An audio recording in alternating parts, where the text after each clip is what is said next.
It's an interviewer's job to get all the details, but sometimes they go too far, causing celebrities to lash out and walk off set. You got a lot of nerve, boy, I'll tell you. Like when this interviewer tried to discredit Elon Musk by bombarding him with controversial and outright intrusive questions. And speaking of MAGA, you recently met with Donald Trump in Florida. What did you guys talk about? I was at a breakfast at a friend's place, and Donald Trump came by. That's it. Did he ask you for money? He didn't. Did he ask you for a donation? No. Are you going to loan him money to help pay his bills? No. No drink, no smoke, no nothing? I mean, you smoke pot with Rogan. I had one puff. Yeah, but you've admitted that you have a ketamine prescription. Yeah. What's that for? Well, I mean, it's pretty private to ask somebody about a medical prescription, you know. Elon was becoming increasingly irritated with the interviewer and expressed his dissatisfaction with the line of questioning by reminding the interviewer that he didn't have to be there. I don't have to answer questions from reporters. Don, the only reason I'm doing this interview is because you're on the X platform and you asked for it. Otherwise, I would not do this interview. And the past few years, and considering everything that's gone on, has it been difficult for you and your family life? It's been okay. I'm not trying to upset you. Well, you are upsetting me because the way you're phrasing questions, I think, is not cogent. By that point, it was abundantly clear that Elon's patience had run dry, and as soon as the timer hit 0, he made a very quick and cold exit out of the studio. There are 1 or 2 questions I can do, and then we'll have to call it. Right. Okay. Is there anything that you would change about anything that you've done in your life, in the past or recently? I've made many mistakes over the years. If I had a time machine, I'd go back and fix them, but I don't have a time machine. Thank you, Elon. Thank you. I appreciate it. At least Elon held it together until the interview was over. But in this next interview, Kanye West ended the interview himself after Piers Morgan interrupted his sentence. Top 10 in each one of these categories, right? Let's read Michael B. Jordan's contract. Okay, but why would any of that? Okay, but why would any of that? Why would any of that? Bro, I ain't finished. Kanye continued to insult Piers, calling him out of his name and even talking to him like a child.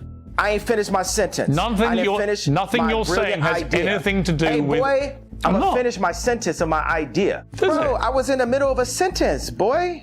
Promptly, after finishing his explanation, Kanye West decided that the interview was over and dismissed Piers before abruptly getting up and leaving. Interview adjourned. Love you. Okay. That's the end of the interview. That kind of behavior has come to be expected of the music and fashion executive. But would you believe that that interview came 1 year after Piers Morgan himself stormed off his own show? And I understand that you don't like Meghan Markle. You've made it so clear a number of times on this program. A number of times. And I understand that you've got a personal relationship with Meghan Markle, or had one, and she cut you off. Has she said anything about you since she cut you off? I don't think she has, but yet you continue to trash her. After being bashed by his co-hosts for his views on the royal family in 2021, Piers angrily got up and left the set of Good Morning Britain, refusing to return to his chair as his co-host hurled insults at him. I'm done with this. No. Sorry, no. Sorry. Do you know what? That's pathetic. You can trash me, maybe not my... No. See you later. I'm being... Sorry, can't do this. This is absolutely diabolical behavior. Later that day, Piers announced that he'd be quitting Good Morning Britain and has since gone on to create his own independent platform. Politics can get pretty heated, but what you don't expect is the President of the United States to storm out of an interview just 2 weeks before the big election. You know, I didn't want to have this kind of anger. Of course you did. Halfway into his 2020 interview with CBS News' Leslie Stahl, President Donald Trump began lashing out at Leslie because she threatened to ask him hard questions. Your first statement was... You're president. Don't you think you should be accountable to the American people? Your first statement to me, this is going to be tough questions. Why? You don't ask Joe Biden. I saw your interview with Joe, the interview with Joe Biden. I never did a Joe Biden. It was a joke. I've seen all of his interviews. He's never been asked a question that's hard. Leslie had to remind him that he's the president, and as such, that he's expected to answer some rather difficult questions. But this only worsened the situation, ultimately causing President Trump to end the interview and request a little chat with the director afterward. Well, I think we have enough. We have enough. Thanks. I'll see you later. Thanks. Donald Trump has long been popularized for his antics in front of the camera, and another controversial figure who has become known for his wildly outspoken nature is internet personality Charleston White. What the fuck is wrong with you? What? Like, what you be on? Like, I'm angry. I figured I wake up just like the rest of you that shoot up the neighborhood. In this 2024 interview, Charleston appeared on a podcast where the hosts immediately started launching disrespectful and insulting questions at him. Well, how you are angry and always popping your shit like you a happy so now you contradicting shit because I be checking you out. You popping shit like you like a rapper or something, right?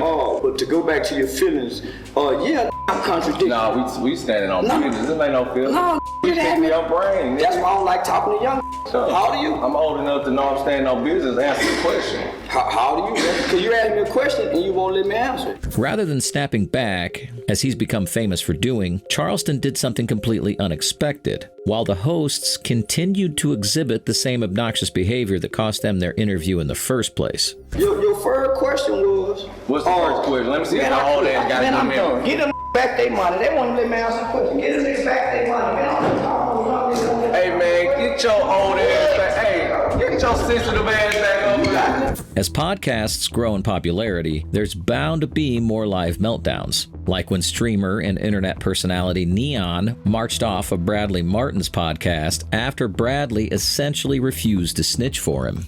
What's that? Who talks shit about Neon? If you don't answer, he's gonna walk out. Did you talk shit about me? Bro, I would never talk shit about you. Nah, bro, I'm really starting to think you were the one who did it. Why would I talk shit about you? So who did it, bro? Who would I say it to? Yeah, you do have no friends. So, all right, just tell me. Come on, bro. I don't have. There's. I can't snitch on. I'm not a snitch like that, bro. I'm not gonna be the feds, man. Can't be the feds. Bro, the pod's great. Just continue. Come on. No, it's not. I literally just want to know who the fuck was it. You either have two options. You tell me who it is, or I just stab you to death and stab me to death. Just tell me who the fuck it was, bro. Bro, relax. After Bradley repeatedly refused to expose who didn't like him, Neon apparently decided he wasn't going to settle for being surrounded by snakes. You have 10 seconds. You hear me? Why? Or a bomb's going off and Bro, Bob, what are you talking about? I don't know. I'm losing my mind. Fucking tell me, man. Yeah, fuck you and your pathetic ass life. I can't. Come on. Nah, that's cool. Fuck you. Bro, come on. Just sit down. Are you really leaving? At least we can see why Neon might have chosen to leave. But president of the UFC, Dana White, faced a lot of backlash after walking out on Howie Mandel's 2024 podcast for seemingly no reason at all. You are an inspiration. You are a philosopher. The way you do business, the way you conduct your business and your friendships and media. I'm jealous. But Dana, I can't thank you enough for being here. Thank you for all the kind words. I appreciate it. I am so tired of doing podcasts. I'm literally done with them. I'm not doing any more podcasts. Though out of the blue, Dana's refusal was ultimately harmless. But things almost got physical in this 2021 interview with the Island Boys, where they were attacked for their, aesthetic choices. What if it doesn't work out? And now you just got this hair and these face tats. Things started going off the rails when one of the hosts suggested that the Island Boys needed a plan B for their future and offered some advice on how to grow their assets. I think if God forbid it doesn't go in your guys' direction, for real, I think you guys take all of your jewelry assets and invest it in something so you guys will never ever be broke again. George, stop talking. That wasn't like a hate shot. I don't need financial advice when I probably make more money than you. Talk to somebody else about that. It's not going to go in your favor. But look. No, it could go in my favor. Like, you really don't want to go there, bro. I could go there. You trying to scare me or something? I'm not scared of you, huh, man? All right, I'm not scared of you guys either. Okay, so just keep it like that. I was giving you nice advice, bro. I agree with that. After seemingly walking away, the Island Boys returned to instigate the argument. You said sell jewelry and be broke, and that makes no sense. What the fuck are you saying? No, I said if God forbid it doesn't work out. I told you end it already. You haven't ended it. You keep on talking about it. But you just said right now. It's probably because the cameras are still on. Yeah. I already told you trying to show out, bro. We're not going alone. Okay, so explain to me what I said. Okay, George, leave it alone. Leave what alone? In terms of bringing fire to another person's podcast, Asian Doll got into it with Myron Gaines on the set of his podcast, Fresh and Fit, after he hushed her on set. Guys, sidebar conversations, please. All right, what about I've told you, this is like the fifth time I've told you that, right? Sixth time. Like, stop. You mean? I'm not mean at all. Okay, I don't care. Asian Doll apparently wasn't as okay as the others about being snapped at by Myron, so she interrupted the speaker again to say what was on her mind, which Myron didn't respond well to. Have you been here the whole time? No. All right then, so you don't know what was happening, I right? don't give a fuck. Okay then. So, how you gonna come on somebody's show, not know what go down, and say, oh, you're mean? It don't matter. I can say what I want. Okay, well, you can get the fuck off the show too. The co-host and other interviewees tried the best to calm the situation, but Myron got up and left the studio, followed by Asian Doll, who also walked out moments later. But Asian Doll still didn't pop off nearly as hard as Christian Rock in her 2023 interview on the No Jumper podcast. She was a little teary-eyed a little bit earlier. What's going on? What happened? What's going on? I just emotional. I don't know if it's my period or am I pregnant. I don't know. What triggered these tears? What's going on right now? Nothing. Okay, can we talk about something else? Not my tears. You seem nervous. Can we know what happened in the moment that before the cameras arrived and your head was bleeding? Yeah, so I mean, Do we really get it wasn't even that deep. I'm gonna just touch the surface, like touch what surface? You know, sometimes she has a day where she's feeling like There you go. in her best, and some days she has Now days you where just know. Don't even touch the surface. she's if you're easily talking to triggered. me. The interview really went sideways when the host asked Christian a question that he realistically should have known would trigger her. Have you ever had a sober day? Shut the fuck up, yes. No, don't you tell me one to of them shut the niggas that's fuck up. Hey, I'll disrespectful listen and to you're me. not even, I'm being very you're not talking to me. You're not talking to me. No, I'm You're not being talking very to me. cool, You're but you not come talking in to me. disrespectful. You're not That's you're your not fucking really talking to problem. me. Shut up. You don't feel like you have to go there. The fuck?